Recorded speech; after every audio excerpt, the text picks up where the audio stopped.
What is going on, everybody? Jumbo Thick here, back with more Warhammer Fantasy Roleplay. This is our Rise of the Forsaken campaign. This is Warhammer Fantasy 4th Edition. I, of course, will be your DM, your GM for the night, Mr. Jumbo Thick, and I am joined by the full cast and crew of the Unfortunate Fellowship. In Doobie 209, Mr. Jumbo Smooth, and Mr. Pierce Galactic. If you care to briefly introduce yourself, boys, as we've got a game to get to and a lot of stuff to process. Start with old Doobie. What's going on, guys? Doobie209 here, and I play Seamus McGreedy, the snapping necks, cashing checks, called my shots. Yes. At the start of last session, I said, I'm going to be the one that kills Ketch with his own pistol, and then at the end of the session, I killed Ketch with his own pistol. Yes, you did. You're a seer, bro. Yeah, you did for sure. How about Mr. Jumbo Smooth? Hello, everyone. I am Jumbo Smooth. I'll be playing the role of Marius Wolf this evening. Marius is a Pitfire champion. He has a pick. He just lost his eye in the most recent battle. His old partner, Ketch. But yeah, he's a married man. He's excited to see about his father, perhaps, maybe. Sigmar. Oh no, Sigmar! You said not again. Don't bring that up again. Sigmar. But yeah, Totally that, dude. Totally so I'm just excited to see all our endeavors and solo quests. I know this is going to be an interesting episode for sure. Speaking of solo quests, how about Mr. Pierce Galactic? What's up, friends? This is Pierce Galactic.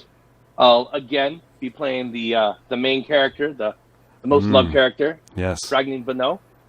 A champion, an artist, a writer, extremely handsome man. Got rid of that hideous ear and that unpleasant eye. He's so handsome, he sees Marius trying to imitate him. He is not handsome anymore. He's not. He may not be. He may look. He looks terrible, actually. He definitely has the look of a grizzled veteran at this point. He's missing his left eye and ear. That is very true. What? Yeah. What'd you say? Yeah. Yeah. So, last we left off, the Fellowship had finally made it back to Sealburg after their foyer down below the town proper in the Warrens of Clan Fleabiter, where you thwarted a foul Skaven plot. You destroyed and killed the majority of the clan, dispersing the remnants to the far corners of their Ender Empire, escaping from the wreckage, and ultimately heading back to Sealburg relatively in decent shape, all of you. You had Three Fingers in tow with you. She was heavily wounded as she came into contact with the Skaven assassin that so intimately touched two of our party members very vigorously with his knives. But she was brought to the Temple of Shalia and was stabilized, at least. There was no word on when she would awaken. Upon spending the night in Sealburg, you were given a vision, Marius was at least, of things to come, of something that was going to be happening. And upon venturing into the mountain to try to catch up with the witch hunter Cole, you found that the way to the Old Ones, the temple, the door, the circular chamber that you've always used to traverse through time and space was closed to you. You sought out Mother Inga with hopes of possibly finding a way. You found her hovel, mostly beaten in and destroyed. Her protectors, her guardians, dismantled. and her 2 companions that you'd brought to her oh so long ago, either dead or dying, with Mother Inga herself being chopped up and boiled in her own cauldron. You were confronted by the possible perpetrator of this atrocity as Mr. Ketch, a very much twisted and warped version of the man you saw just a few days ago, attacked the 3 of you, along with a contingent of some kind of heavily mutated people that almost resembled demons. They had foul runes carved into their heads that, when killed, either possibly lulled a party member to a state of euphoria or blinded someone. You fought all of these creatures, slaying all of them, pretty much all of them you did slay, as well as seek Ketch's faithful companion that had been heavily influenced and warped by the dark gods, and had a gift to camouflage himself in and out of visual range. As well, Ketch appeared to have several extreme gifts that you'd only seen in Chaos Champions, though apparently he was not quite as powerful as he thought, as the 3 of you ultimately killed him, with Seamus delivering the final blow with Mr. Ketch's own pistol. Upon his death, he exploded in a ignition of green flame, or blue flame, that overtook all Marius and Seamus.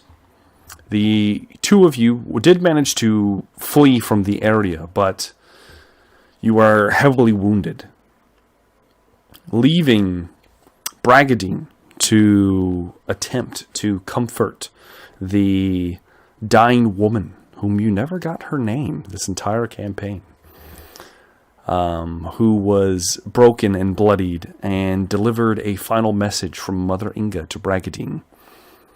You searched her hovel, finding a hidden alcove where instructions were given for the 3 of you to take part in some kind of quest or test, or who knows what it is, because you didn't look at the papers that were given. There were 3 given out. There was a very ancient and tattered looking scroll that was given to Marius Wolf. There was a kind of scroll, but much more new, giving to Seamus. And Bragadine had a piece of folded vellum in his possession that also looked aged, but not as ancient as the thing that Marius was handed. The 3 of you put away your papers after succumbing to a vision.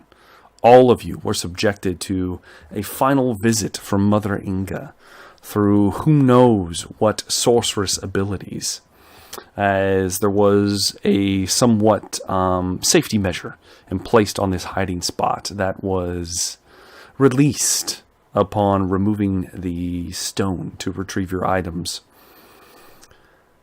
Bragadine was visited by Mother Inga and told to venture on his quest alone. Likewise, Seamus was visited by Mother Inga, but having a much more visceral experience. Soon the old wizened mother had turned into a large, looming, dark figure, and possibly a god of death, Mor himself, whom was none too pleased with Seamus McCready. Who knows why? He doesn't. Maybe he'll find out on his quest that he was also told to do alone.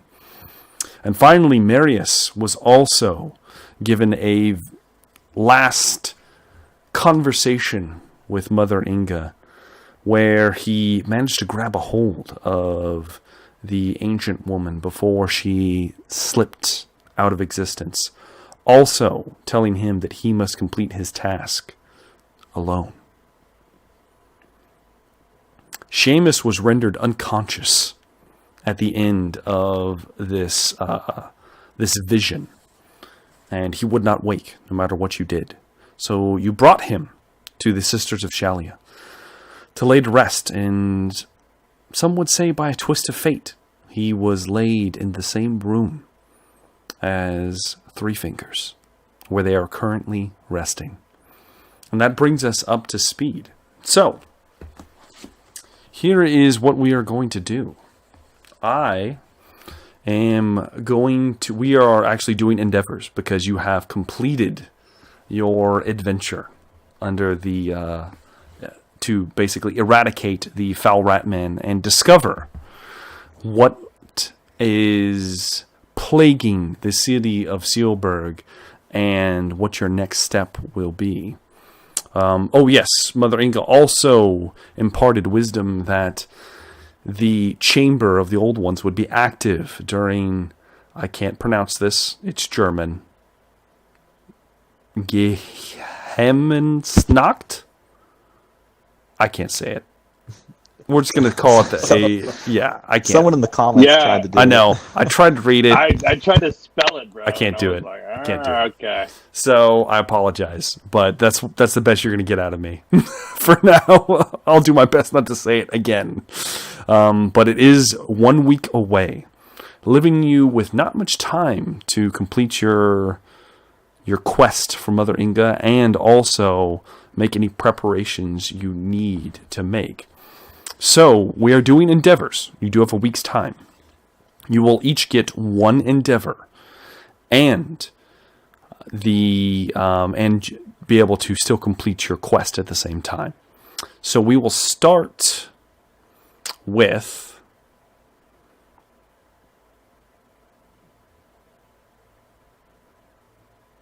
Doobie 209. Let's start with old Seamus McCready. Damn it. After a day, Seamus, you awaken from your slumber. I'm assuming Marius and maybe even Bragadine have come and check on you once or twice at this point. But you awaken from your slumber. What would you like to do for your endeavor, or would you like to attempt your quest first? You just let me know which one you want to do first. I'm trying to think about this. I think I'm going to try to knock both of them out by the same person. Okay. 'Cause I don't know who else to go to now that Inga is dead, so I'm going to go to, I don't remember what her first name is, but Montague? Oh, Lady Montague? Yeah, unfortunately, I'm going to the vampire. Okay. So, I will say this: your scroll, your gift from Inga, is in your possession. You have not actually read it yet. You do have it. So, I must ask first: which one are you attempting first? Are you attempting the endeavor, or are you attempting the quest first? I guess the quest. Okay. All right. So you open your paper, Seamus, and in a old wizened hand is written, because you were also handed with your paper came a glass bottle. Dead man's. Yeah, it was a glass bowl. Yeah, it was a glass bottle full of this liquid, and it said that you would need dead man's breath. The paper reminds you that you will need to seek out the dead man's breath to finish whatever this concoction is that Mother Inga had been preparing for you. The liquid is black and syrupy. And if you slosh it around, it's almost like honey. It doesn't quite slosh, but it sticks to the side of the glass bottle. And when it smears away, it leaves a deep, deep red color to it, almost like thick blood. And with that in mind, you I'm assuming, what is your reasoning for approaching Lady Montague? One of the reasons is because she wanted to speak to me. It's true. And since Seamus knows she's a vampire, maybe she would know about this since Mother Inga is dead. All right. So, with that, you take your leave of the Temple of Shalia, leaving Three Fingers behind, resting comfortably. The sisters are somewhat stunned by you awaking just all of a sudden. It's been about a day and a half maybe. It is getting late in the afternoon. As a matter of fact, the sun is already beginning to set as you head out. And the Silk Canary is not far from where you currently are. You make your way to the Canary. It is almost business as usual. If you remember, the city was in somewhat chaos, and it still somewhat is. There's a lot of buildings that are not in good shape. Many houses collapsed. There's been damage to several structures. The Temple of Shalia was unharmed for some reason. Who knows why. But many other places in Sealburg look like they still are in need of repair. I will also remind you, Seamus, that you killed a man in somewhat cold blood in the mayor's office, in the governor's office, a few days ago. And prior to that, you, Marius, and Bragadine were all to be burned at the stake for heresy. So are you just blatantly walking to the Canary, or are you attempting to kind of slip in and out of crowds and alleys and whatnot, making your way there? Yeah, I would, if I have the ability to put on like a hood, I would put on a hood and then, be slipping in and out of crowds and stuff. And I will say that because of the chaotic nature within the first few days, you will not need to make much of a check here at all. I will need a stealth roll, but you're going to get a plus 20 to this roll. Okay, right now? Yes, please. Oh, I rolled a 2. That's a lot for you. Yeah, so don't worry about it. It's not going to matter. Cool. You do manage to easily, very easily, perhaps it's the time of night, there's not as many people on the road, and you do see guards every now and then, but they appear to be preoccupied as the town watch, the town guards are off either monitoring other parts of the city or just don't notice you as you pass by. You make your way to the Silk Canary, and there's the sound of some revelry on the inside. You push open the doors and enter in proper, seeing the elegant display of many women in scantily clad states of dress. There still is the barman behind the counter that escorted Lady Montague the last time you saw her. Well, almost the last time you saw her. But besides that, you do not see the lady herself. And what would you like to do? Walk up to the bar and I forget the bartender's name, but I believe his name was Hans, I believe. Hans. I'll just kind of lean up against it. Is she here? He looks at you. Yes, the lady has been expecting you. You must take the stairs. It's the last door on the right. Seamus turns, walks away from him, goes upstairs. And he's still kind of polishing the glass as you walk away. You begin moving upstairs. You see several guards inside already. That appears that they are relieving some stress. They're kind of hanging out in the kind of common area. There's a couple ladies around them. You even managed to spy your oh so lovely and the temptress that is Helga. Cheese over there, bouncing on a rather large man's lap on his knee, giggling. Due to your stealth roll, she doesn't see you. And you manage to scale the steps up to the second floor, where the private rooms that Bragadine is very intimately with are held. Yes. Okay. Well, there's a balcony here at the top. There are doors on the left, but at the far end, as you pass by where the kind of balcony area looks over the main room, there is a single door at the end, and it is somewhat on the right. It's technically at the end of the hall. This door looks a little different. For one, it is, instead of most of the doors, which are painted yellow, this one is painted purple. Almost lavender, a light purple color. And it appears to be somewhat ajar. It is very dark inside.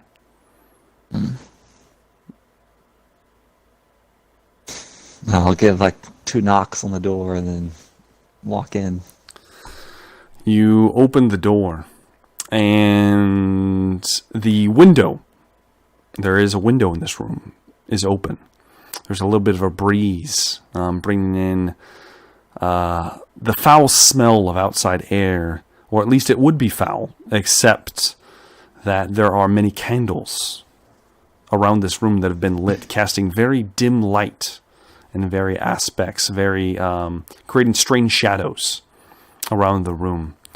There's a large bed in the center with a veil around its edges, obscuring a very voluptuous womanly figure on the bed itself. Do you fully enter, or are you just kind of standing in the doorway? Fully entering. Yes, you are. As Seamus stands up erect and fully enters the room. He takes a few steps in, and the door slams behind him. Boom! Almost as if no one's there. As you glance over your shoulder, Seamus, it just shut on its own. Perhaps it was a draft. You see eyes glowing from within the bed. The figure is sitting up on their knees in the middle of this bed, looking out at you. The eyes are red and glowing. I see you finally come.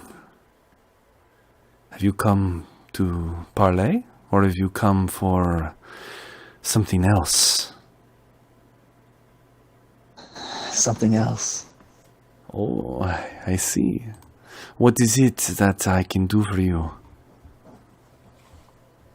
Oh, figured you might know some information.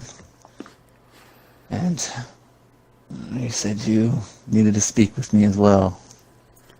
We might as well knock both of these out. Of course. Which should we discuss first? Business or pleasure? I'm always wanting to talk business. Well then, business it is. I wished to ask you if you would be interested in a arrangement. Perhaps due to your current state. And she kind of motions towards specifically the sword on your hip. You're not wearing your mask anymore, are you? No. No, okay. I could aid you in some more, let's just call it control. I could guide you. I could show you things that would make you powerful, make you strong. I just need a few things done. Yeah, there's always a catch.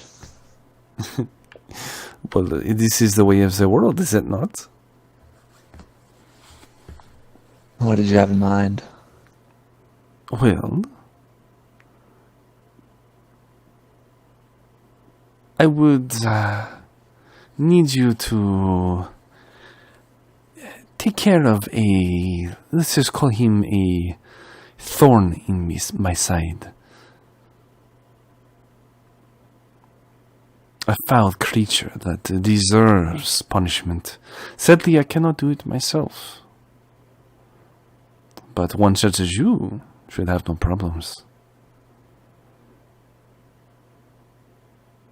Who is he? Or what is he? Well, I cannot tell you unless you agree. I assure you it will be none of your, how did you refer to them, friends.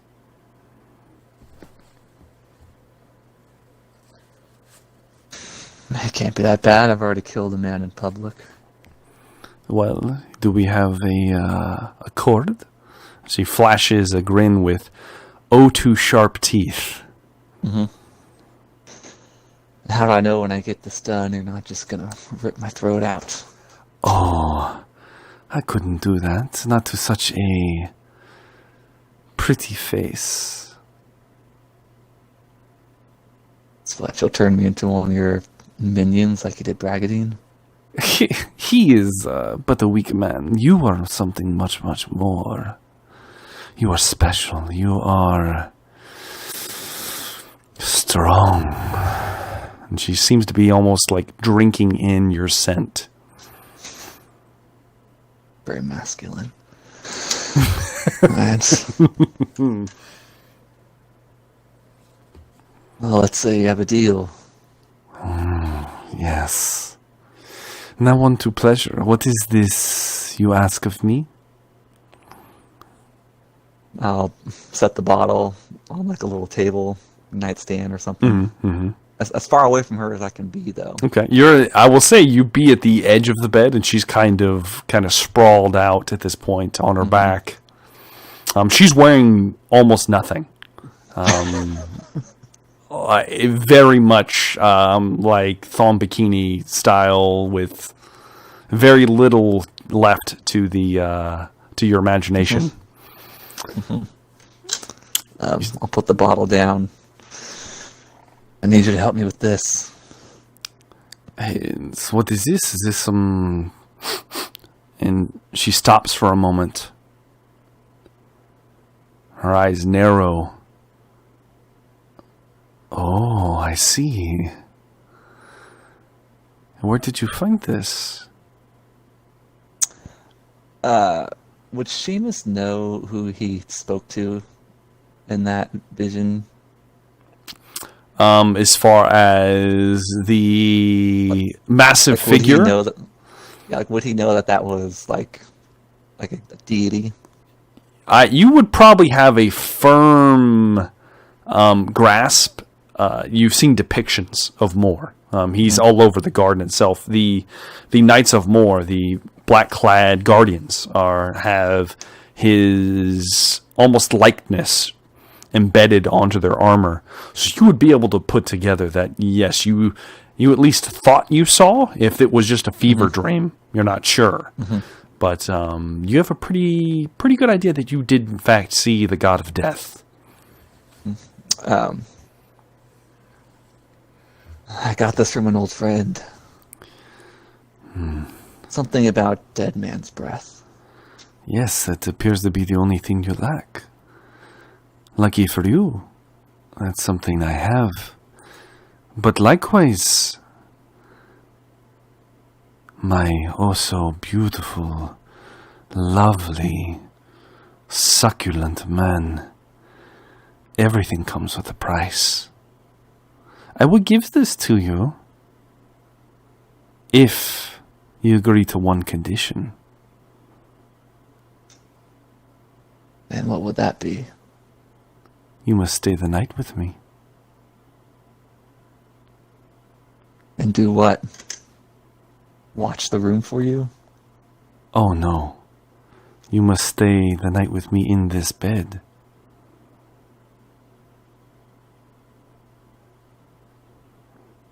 She begins slowly stroking the mattress next to her.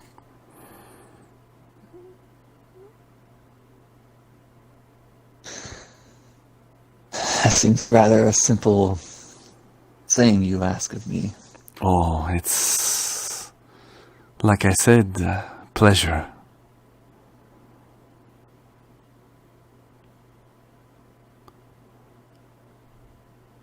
And again, how would I know you're going to follow up on your end of the deal? I could not betray you. We've already made an accord. Do you not believe me? She kind of makes a little pouty face.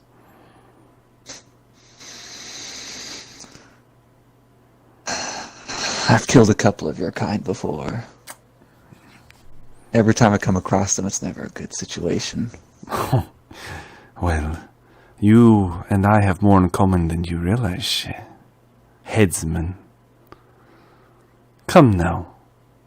And she pulls away the curtains and is moving towards you.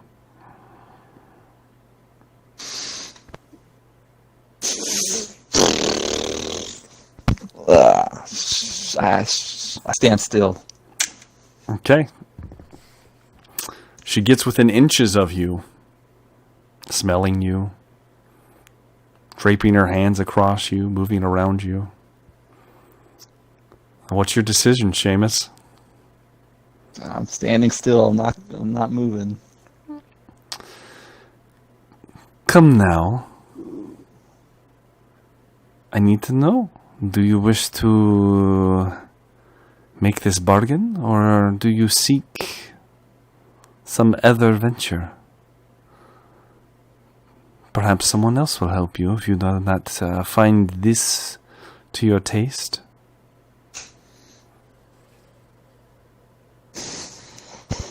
Let out a big sigh and make the bargain.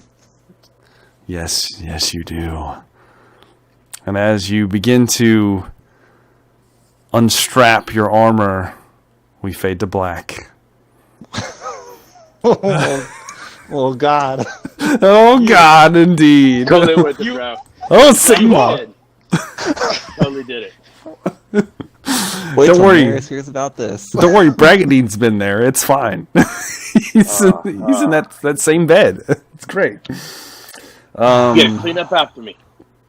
In the morning, Seamus, sometime in the night, the windows were shut and the curtains were drawn. It's dark, but somehow you just instinctively know it's morning. And you wake up with a start. You're completely naked in this bed. All of your scars and wounds on display. The bottle is next to you. So is Lady Montague, and she's stroking the side of your face. Like I said, I never go back on a bargain. She takes the bottle and exhales into it. And as she does, the liquid almost frosts over, and there's some kind of reaction. She puts the stopper back onto it and hands it to you. This will affirm your connection with, how do you say, the wind of death, I believe, is what you call it here. It will aid you, it will boost you, it will make you more strong. Of course, it is nothing in comparison to what I offer whenever you complete this task for me, but this will serve you well. And she hands it to you. And with that, you have collected your item, Seamus. Mm-hmm. Your item allows you to drink it. It is a potion of sorts. It is only available for what is your wisdom, your willpower bonus. 3. 3. You have 3 uses of this potion. When you drink it, it will strengthen the winds of death around you. And while in your wraith form, every time you inflict wounds on a creature, you will recover 2 yourself. As well, it may or may not have some transformative effects on your wraith-like state. And all of your attacks will also light your enemies on fire. Oh, shit. All right. Okay. And that is that, Seamus McCready.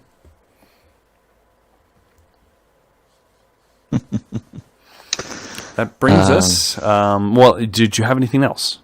I need to ask. No, she handed it to me, right? She did hand it to you, yes. And you were given your leave. Okay. All right. Yeah, that's it. All right. That will bring us to Bragadine Bonneau. Oh, yes. Bragadine. First off, are we doing your quest or your endeavor first? How about the endeavor first? Let's talk that out of the way. Okay, all right. What would you like to do? Bragadine will attempt to spend a good week just trying to retrain his combat skills with his bad eye. Okay, I will say you only have a week period. I don't know if that is going to be an endeavor you can do in just a week. That makes sense. I'm fine with that. Okay. Let's just focus on the quest then. All my endeavors are kind of long, so I don't think it's anything we can really knock out in a week. So. Okay. So we want to just attempt the quest first and then see where this goes? Yeah. All right. Please. All right. So, this is while Seamus is still unconscious back in his room after you and Marius have dropped him off. You leave the Temple of Shalia and you open up your piece of parchment. And it's a map.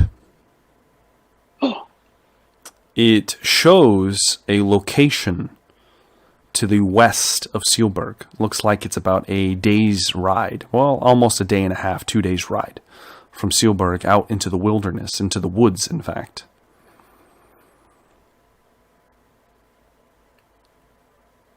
You were told to go alone, Bragadine. Do you do so? Bragadine is going to assume that they do not mean a horse when they say alone, so we'll go and I will tell Theodore to clean the house up, or I'm gonna beat him. Yeah, of course. And, you go there, and ironically, Bragadine, you go to your house, and your house is split in two. It is crumpled in on itself as the earthquake that racked Sealburg destroyed your home, and there's nothing left of it. Theodore is outside just kind of like brushing some pieces of mortar and masonry to the side as he sees you walk up. Lord, I could not clean this, sir. It's, as you can see. He's kind of nervously points at the remnants of your shattered home. Theodore, I don't know why you continue to try to disappoint me. I apologize, sir. Perhaps we can just stay with Mr. Marius. He's very kind. I'm sure he has enough room for us, but it's not a bad idea actually. But why don't you just go to the Thaggy? I will find you in a few days. Yes, sir. Thank you, sir. I must stop at the shop before I go at that cart in the square. And he's kind of mumbling to himself as he's walking away. Yes, I think she likes the white ones. As he's walking away, Bragadine. Theodore. Yes, sir. Yes. I could not help but hear you. She. Like. I do. What do you mean, sir? What were you just talking about? I was nothing, sir. Just mumbling to myself. I'm going to the Thaggy now, like you said. Yeah, of course. With my ear, I must not be hearing. But remember your lessons I taught you. When I get back, expect to show them to me. Yes, sir. And if Yes, not, sir. well, I rue the day I received my thrashing, sir. I will do my best. you would better. Now be gone. Yes, sir. Yes, sir. And he kind of quickly moves away from you. You can find a horse easily enough. You had quite a few horses in your mercenary company. Seeing how pretty much all of them are dead, there's lots to go around. You're able to procure your horse, saddle it, everything.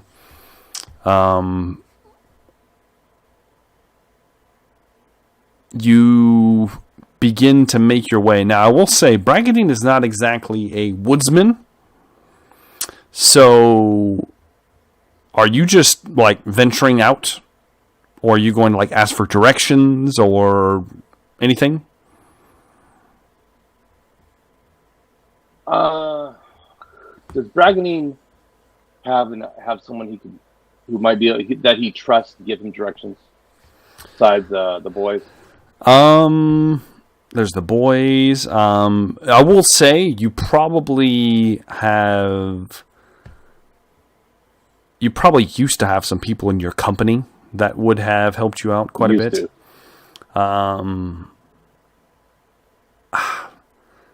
It would be difficult. You know what? Go ahead and give me a gossip roll. Ooh, okay.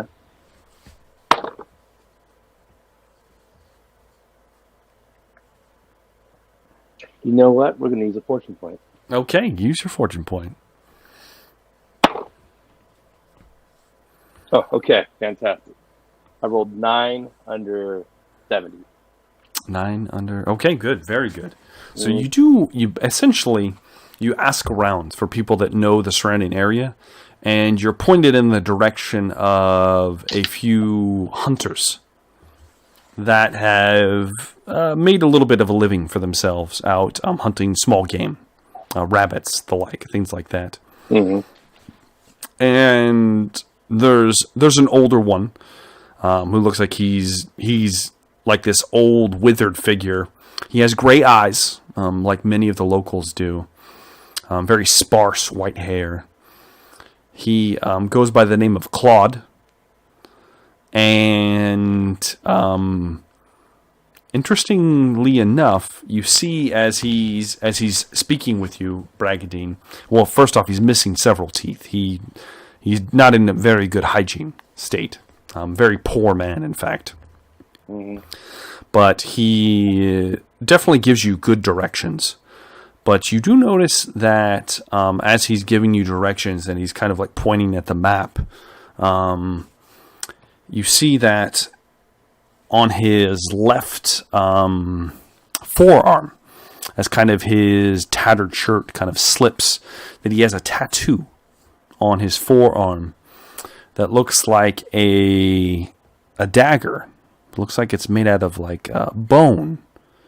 It's shaped like a fang. And there's like a strange triangular symbol behind it.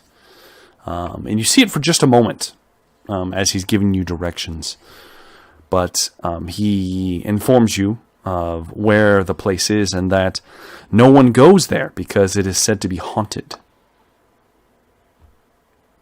Well, thank you, Claude. I will make sure to be on my guard at all times. And you as well, Mr.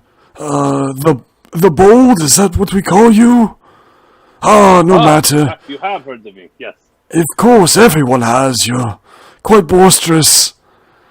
I appreciate your service to Sealberg, sir. Good day. Thank you, Herr Claude. And he stumbles away from you in the direction of Sealberg as you have met out in the wilds. With his instructions, you were able to find a path, almost like a game trail, that will lead you to where you need to be. It takes you a full... So at this point, it's midday by the time you leave. So you spend a half a day. Okay. You end up having to camp as it gets late out in the woods by yourself. It is a unnerving experience, but nothing happens. You wake upon the next day, eat your rations or whatever you brought with you, set out yet again. After a full day's ride, the sun is beginning to set. But you make it to where you think the map has pointed you, as you are within you're within a area of trees that look old, very, very old. You dismount your horse, just sensing that you're in the right area, and begin to walk forward. And you see a shrine. You see a small wooden shrine.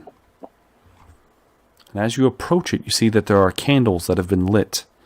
You also see, as you look around, there are several bodies pinned to some of the trees, some of them laying in nearby brush. They look like skeletons, like they've been here a long time, but they all have multiple arrows through them. Some of them are missing their heads.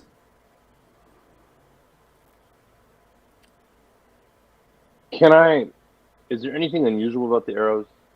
Nobody's not an expert on arrows or missile weapons. You're not, but is there anything unusual about them? Okay. That might stand Go out ahead and give me an intuition test. Okay. Man, I'm rolling terrible today. Oh, I passed that. One level of success. Okay. Rolled a 64 out of 8. So. As you're looking at the arrows, you kind of get close to one of the bodies that you see nearby. That's the skeleton is pinned through the armor to one of these old trees. Which, as you look up, these trees are like 100 feet tall, maybe taller. Massive, like redwood trees. Okay. And you approach one of the skeletons, and it's strange. The arrow, it doesn't look like any arrow you've seen before, because normally an arrow is what's the word for that? It's shaped, it's carved, whittled from a piece of wood. This looks like a piece of wood was grown in the shape of an arrow. There is a metal tip, but it's extremely unusual. And with your knowledge that you have because of where you grew up and your proximity to the great forest, yeah, you would realize that these arrow shafts resemble those of the Fey folk that sometimes would come out and raid the countryside, or every once in a while you'd find a knight peppered with arrows of a similar kind. And you get the sense that you might be somewhere similar. I'll drop a hand to my sword hilt. Mm-hmm. Just being wary, and I will walk closer to the shrine. Okay. You walk closer to the shrine, and as you approach it, Bragadine, you almost have a wave of emotion, as there is a small statue that has been erected within this kind of wooden frame and structure. And it's been carved, or not carved, it's been shaped from stone. And it is one of the most beautiful depictions of the Lady of the Lake you have ever seen. I drop to my knees, and I bring my hands forward and bow my head in a prayer of gratitude and praising it. You begin to pray. How long do you stay in supplication?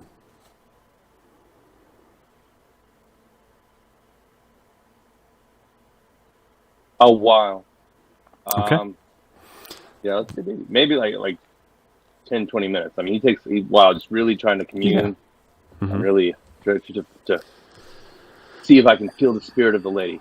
Okay. You drop to your knees and begin to pray in what you now believe is a holy place. Mm-hmm. You feel the sun setting behind you. Every once in a while you think you feel a tingle, but you're not sure.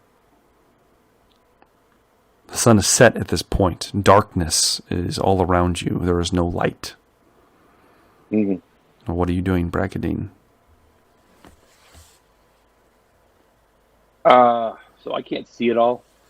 No, it is now dark now. All right.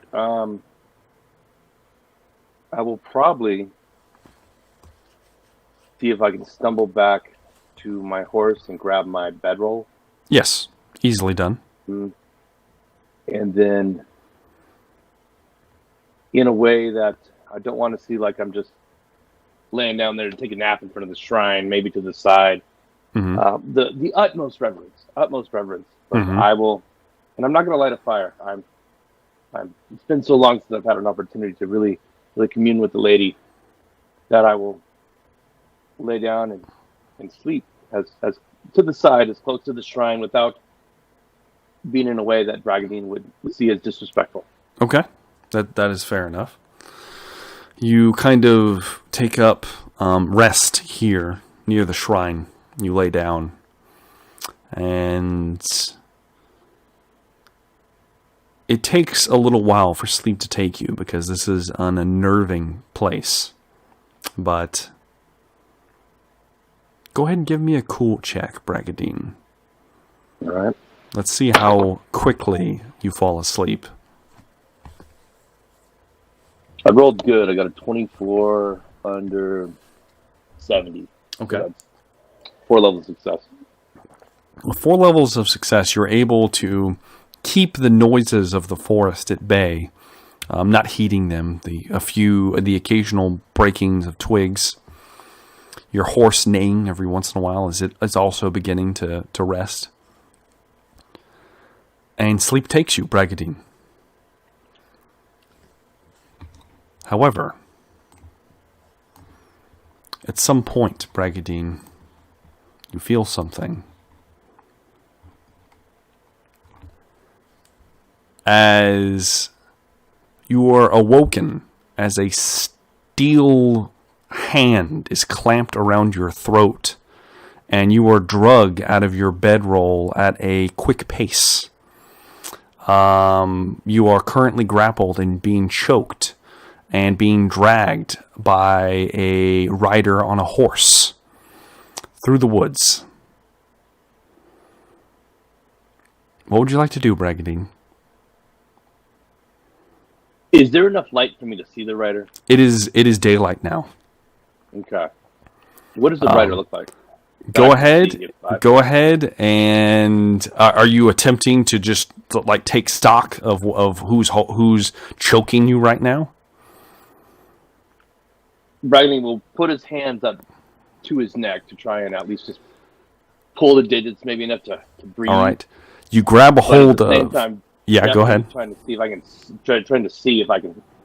see what any details about this rider that might assist me in this situation. All right, you grab a hold of the hand around your throat, both hands. As you're being choked, you wrap your hand around the metal gauntlet that is very firm, and there's almost an iron-like grip to it. You haven't felt a grip this strong in a long time, and the metal is what you thought would be cold. It is warm. It's almost emanating like a nice subtle heat to it. As you go to glance up at the rider dragging you, and as you do, you are thrown at very fast speed and your back slams against a nearby tree. You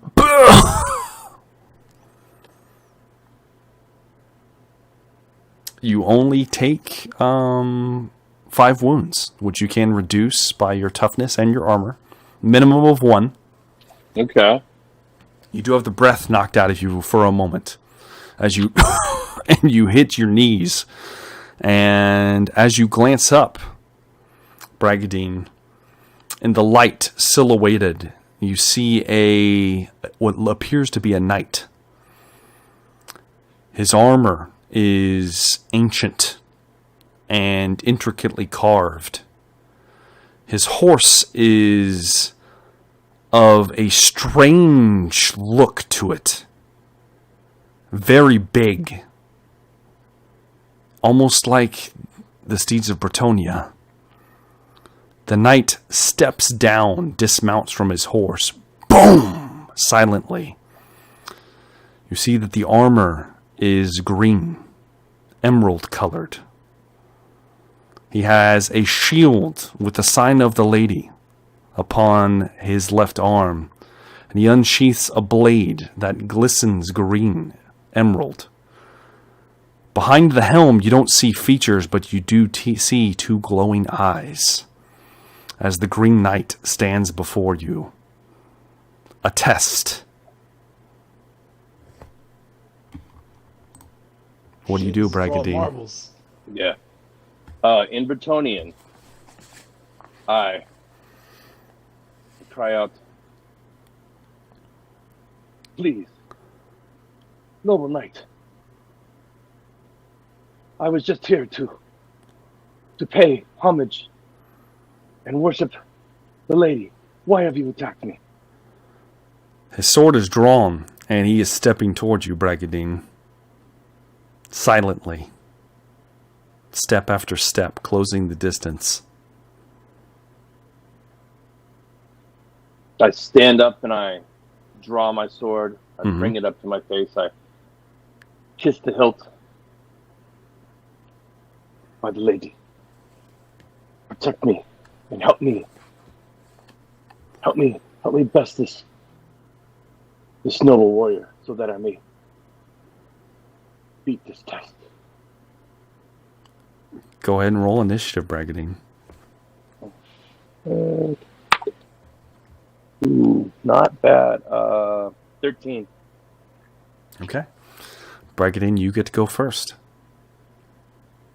All right. Do I have my shield? Was it on my back or Yes. was it on my horse? Okay. Shield and sword. All right. So how far away from is he? He will say he's within range if you want to charge him. I will charge him, and I'll charge him and make an attack, but it's going to be more of a just kind of a get a feel of the situation. You know, when you're trying to get the measure of your opponent. Okay. All right. So a probing kind of attack. Yes. I'll tell you what. Go ahead and I'll let you make the attack with a minus 20, and I will give you something if you connect. Okay. Ooh, I connected. I got 26 under 37. So I got 1 level of success with the minus 20. You run in and almost in a probing strike. Let me see, 26. That is okay. That's his sword arm. As the sword arms, you sweep towards his sword arm, not as quick as you normally are, and as you sweep out, the knight with the kind of ethereal eyes shifts very quickly out of the way. And the blade is drawn across your chest, Bragadine, opening you up as you are taking 18 wounds. This is armor piercing, so it bypasses 1 point of armor. You can block Okay. past as he carves into you.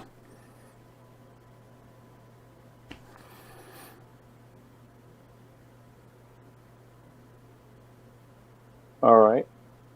That was a savage blow. Raggedy is still standing, but As you as he slides through you. Would you like to do anything else, Bragadine?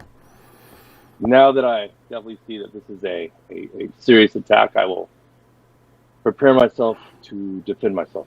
Okay, you Pull my set your shield up. shield up. There's blood dripping underneath your armor. You can feel it pooling as you had a very grievous wound as you prepare yourself. And the Green Knight is going to try to take your head off now. So I need you to defend yourself. Okay.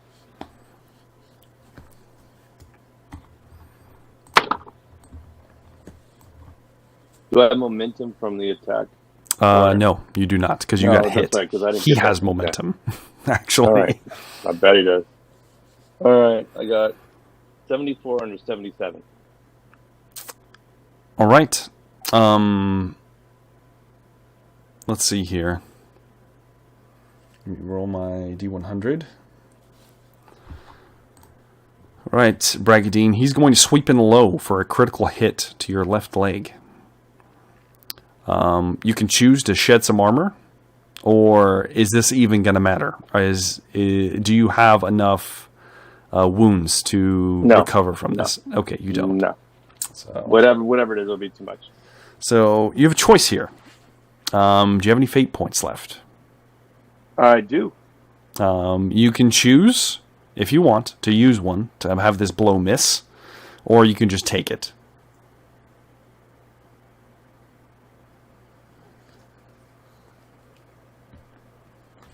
So I can either take the hit, go unconscious, take a critical hit, or I Yes. can drop a fate point for this specific blow of this. Yes. All right. All right. We will. We can't take that, so we're just gonna drop a fate point. All right. Okay. Somehow, at the last moment, you see the blade sweep low, and as it does, your leg almost moves on its own. It shifts backwards, and the blade carves scratches across the armor on your leg. There's a rending sound as it scratches deep into the metal, but it does not pierce your flesh. It slides through, and the knight has no emotion. He is very methodical in his maneuvers. As he slides through, he steps backwards and raises his shield to you. And it's your turn, Bragadine. As my free action, I will raise my shield in a salute. Mm-hmm. I don't know why you have felt the need to attack me, oh great Green Knight. For I am but the noble son of fair Bretonia. But if you continue,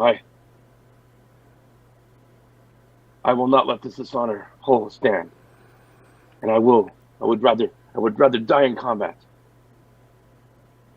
and I will attack him. Okay. Go ahead and make your attack roll.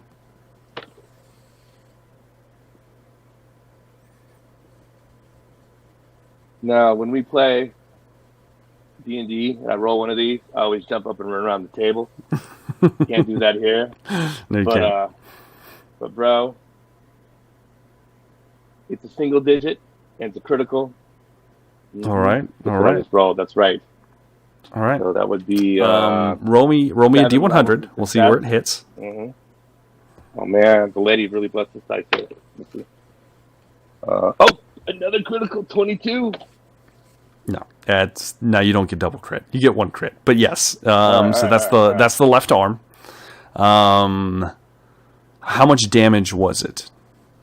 All right, so 7 plus 5 plus 12, 16. Okay. 16 wounds. As you lash out, with the sword, using your shield, and he moves to block the blow. And as he does, his guard slips for just a moment, and you cleave into the left arm, deep into the metal. You feel it rend underneath. Your blade passes through, but you don't see any blood on the blade. But the man stumbles back, the knight himself, and there's kind of a throaty noise that emanates from the armor. And he prepares himself as you cut into him. He is going to lash out towards you, Bragadine. All right. You should defend yourself. You do have a point of momentum now. Ooh, the lady's with me now. Under 87. So 30 under 87. Can't do the math right now. 40, 50, 60, 70. 5. 5 levels of success. Yeah, 5 levels of success. Mm-hmm. Bragadine, as he lashes forward, you bring the shield up, and the blade connects. I mean, you barely did this. He had 4 levels. You had 5. The blade sweeps high, and it smacks on the shield. And when it does, Bragadine, the runes along the outside of your shield, you feel them begin to heat. If you were looking at them, they would be glowing. And then the sword reflects backwards for a moment. The knight stumbles away for a second and prepares himself for your counterattack. With my free action, I'm going to kind of give this sword a little half twist in my hand, so I have the flat of the blade, and I actually wipe the flat of the blade against my chest to get some of my blood on it. And I say, again, noble knight, I don't know why you wish to shed the blood of Bretonia, but I will let you have it. And I'll attack him again with my bloody sword. Okay. Go ahead and give me attack roll. Man! Alright. Let me see here. Under... What is that? 3 levels of success. Okay. As you lash out again, this time, what was the roll? It was a 42. 42. Under. Okay. So this is once again to his sword arm. Okay. As you lash forward, you almost do like a stab, like you're going to pierce through the arm, and the kind of rend that you see in the armor. And as you do, Bragadine, he brings up his own shield, bats it straight up. Your strike goes wide upwards. You almost lose your grip on your sword as he slides the blade across your chest in a arc for 20 wounds, ripping through the plate as you and you stumble backwards. Let's roll for a critical wound real quick.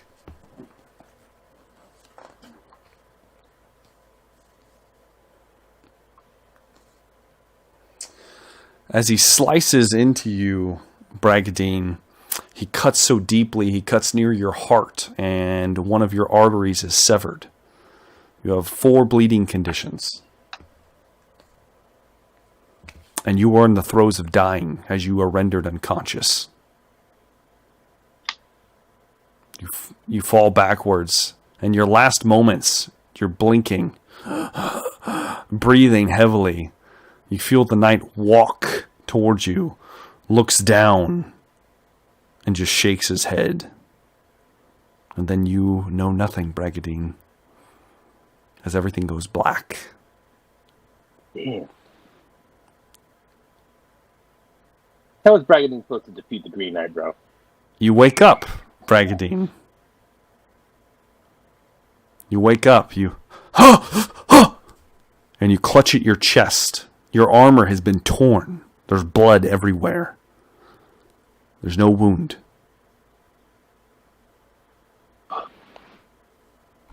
I whisper a small prayer to the lady, kind of under my breath. The lady. And I look around to see if I can see where I'm at. You look around as your hand dips low. You notice you're in the clearing that you slept in. You're on your bedroll. Almost like you were placed there. Okay. There's something at the shrine you see sitting at the foot of it.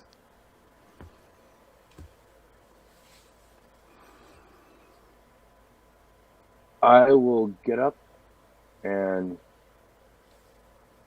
glancing around carefully, I will gingerly walk over to it and see what it is. You walk over to it as and you feel you're hurt. You have one wound, by the way. As you move over towards the object. It's a small, it looks like a reliquary. Made of some kind of metal and glass. Inside it, as you get down on a knee to pick it up, are 2 skeletal fingers. There is the holy symbol of the lady etched into several pieces of the metal. This is a holy relic.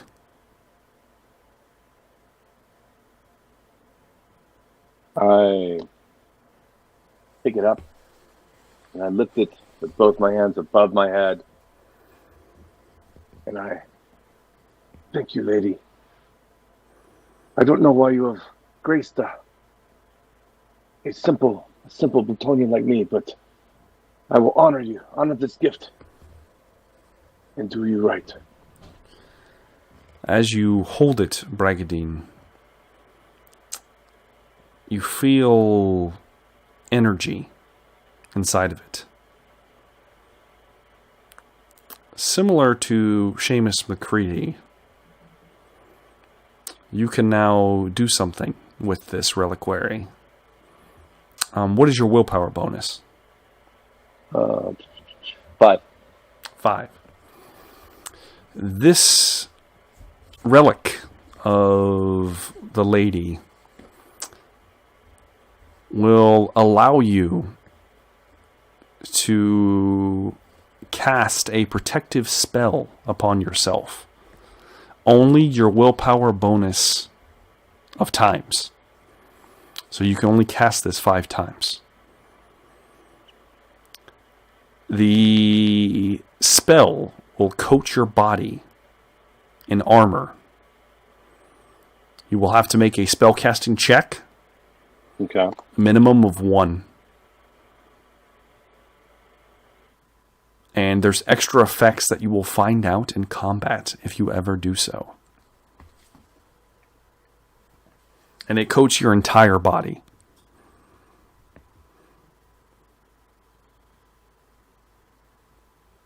I will say, Bragadine, you were only 1 or 2 more hits from defeating the Green Knight.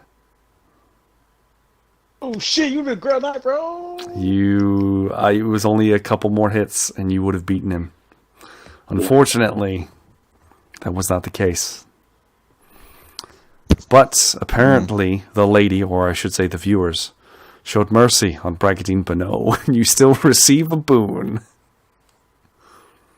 Man, so close. You were close. You were real close. Yeah. It would have been 1 solid one or 2 just decent hits, and you would have done it. But that's okay. It's okay. This is the story that's being told. You still have your endeavor, Bragadine. It takes another 2 days to get back to town, so you only have maybe 2.5 days before your next adventure kicks off proper. All right. Got endeavors written down. They're all... You know what? Actually, let me see how you can work this. Bragadine would like to see if his monthly stipend has arrived. and actually go, if it has, to one of the finer swordsmiths in Sealburg and see if they would craft him. We'd like to commission the swordsmith to craft him a fine sword. Okay. You go to the smith, Everhart, is the only weapon and armor smith in town. Seamus has had very bad dealings with this man before.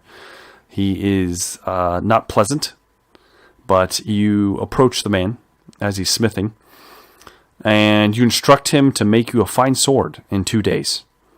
And he looks at you and turns his back and begins working again at the impossible task you have laid before him. Now, there are swords on display if you would like to purchase one. But he cannot craft you something special in 2 days' time. All right. Let me take a peek at the... What would you like to do?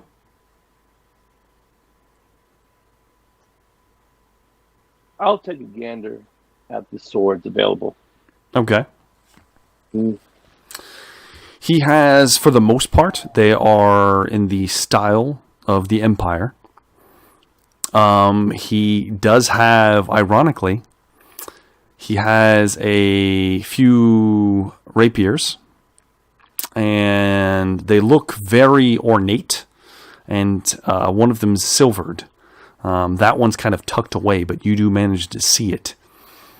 You see that most of the swords here are made for essentially the local guard and any other person that may want to just kind of grab a piece of steel. It's not super high quality here, but there's one or two pieces that look decent. The rapiers look very good. You would also see a few short swords. One short sword. That silvered Yeah. That silvered rapier has caught Bragadine's eye. Okay. Do you ask Everhart about it? I do. Oh, yes. And he kind of looks you up and down. He knows who you are. He knows who's looking for you, because you are also an outlaw in Sealburg right now, Bragadine. And at this point, 4 days have passed, and quite a bit of the guard has recollected themselves. Yes, I see you. Interest in a blade, Mr. Bonneau. Oh, yes. My reputation precedes me, I see. Oh, yes, this is... Everyone knows the leader of the Bold Bastards. Oh. Well, the Bold Bastards, I don't know if we will see them again. They gave their lives saving the city, so I'm sure they were very brave. Well, they were. Make sure you remember that when you speak of them. I will. Especially if I were to, let's say, I don't know, summon one of these guards walking by. It would be a shame if you were to summon a guard before we could complete our transaction. As I reach my hand down and kind of lift and just kind of shake my purse a little bit. We can hear that clink of gold coins. Oh, yes. And his eyes, he tries to conceal the temptation here, but you can read him easily enough. Well, would you like to see it? Yes. He takes a few steps back and uncovers the silvered rapier. He brings it over to you, holding it flat. The handle is that of a... It's kind of embossed on the guard of a twin-tailed comet. Ooh. You've seen a blade like this before. Mm-hmm. This is a witch hunter's blade. Yep, that's right. Does Braggedy actually know? Now, as a player, I know it's a witch hunter's blade. Does Braggedy know it's a witch hunter's blade? You would have seen it. You've seen one specifically. You saw one on the witch hunter. Jaeger, right? Yeah, no, Yeah. not Jaeger. When Jaeger didn't have his on him, you saw one on Cole. The the witch hunter that put you in captivity.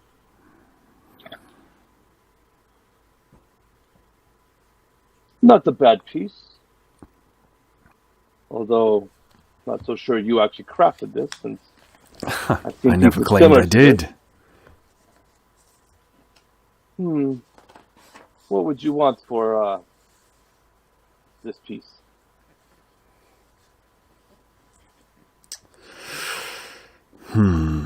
Let's see here. For you, a man such as yourself, I'd be willing to part for, let's call it 8. 8. You expect me to pay 8 for a piece that not only did you not craft, but I suspect if I were to summon Herr Cole here, Please would kick the clap in do. irons in a moment. You'd be right there with me. I believe 5 gold would be a much fair price. Haggle roll. Give me a haggle roll. We'll see how well you do on this. All right. Ooh, 22. All Okay. right. With a critical success, he looks at you for a moment. I suppose 5 is better than nothing. And he slides it towards you. Do you hand him the coin? I reach in my purse and I fish out 6 gold pieces. Mm-hmm. And I place my hand over his open hand. I'm sure I drop 5 in there. Mm-hmm. Pause for a moment. I look up and look him right in the eye and say, drop the 6th one. Oh, your silence. And he tilts his head. Of course. You didn't see this, and I didn't see you. I saw nothing.